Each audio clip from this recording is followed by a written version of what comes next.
all of us have been lied to about what it means to be a man. We're supposed to learn about manhood from our dads.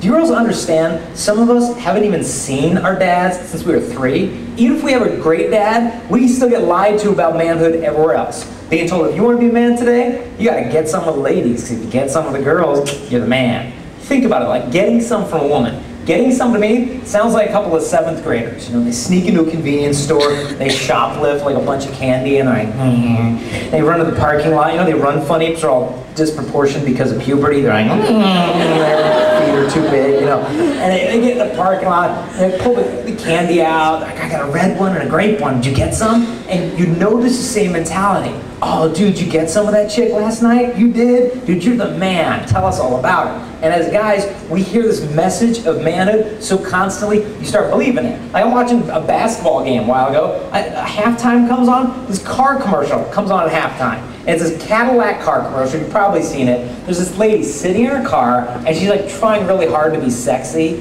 And she's like, the question is not in today's luxury car game if you have a navigation screen or a 40 gig hard drive. The real question is, when you turn your car on, does it return the favor? I'm like, what, lady? I'm like, look, girl, I drive a pickup truck. If I turned on my truck and it returned the favor, dude, I'd freak out. I'd be like, stop it. I mean, it's stupid. But everything is like sex, sex, sex. And when you hear this stuff, gradually you start believing it. Or you're basically told, look, if you're still a virgin, something's wrong with you.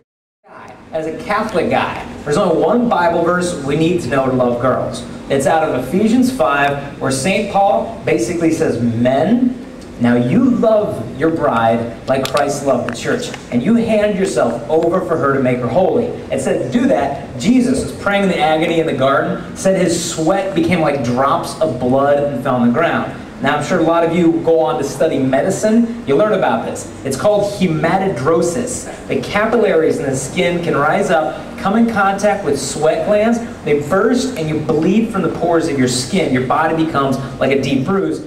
Scourging means they strip the guy naked. They wrap your arms around a pillar so the back stretched out. They come to him with wooden rods. At the end of the wood are leather straps. At the end of the leather are fishing hooks. Fishing weights, pieces of glass and metal, and they torture him till he's almost dead. Then they put the crown of thorns on. But the crown you always see is a little ring around the forehead. But the shroud of Turin, which could be the burial cloth of Christ, showed he had 36 puncture wounds through his scalp, through the eyebrows, through the ears, back of the neck, top of the head. They wove it like a basket. And I bought a while ago, same type of plant that was used, they wove this to a crown instead of a basket. That gives you the idea. They would have taken this type of a plant, says they would have wove it onto his head, and so they would have beat it into his scalp with a reed to keep it fixed there. And once they put it in place, they put the cross on his shoulders. Now they say it was probably just the cross beam, which they say weighs about 135 pounds.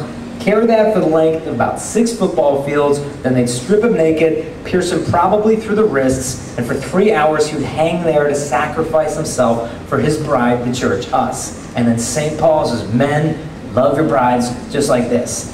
And you guys are probably thinking like, what do you want me to do? Go up to some girl at school tomorrow, take my belt off, say, honey, look, I love you. You know, I'd freak her out, don't do that. But how's a guy supposed to love her? Like, in my own case, I know the reason I always confused love with lust. The girls. It's because the influence in my life back then of the pornography.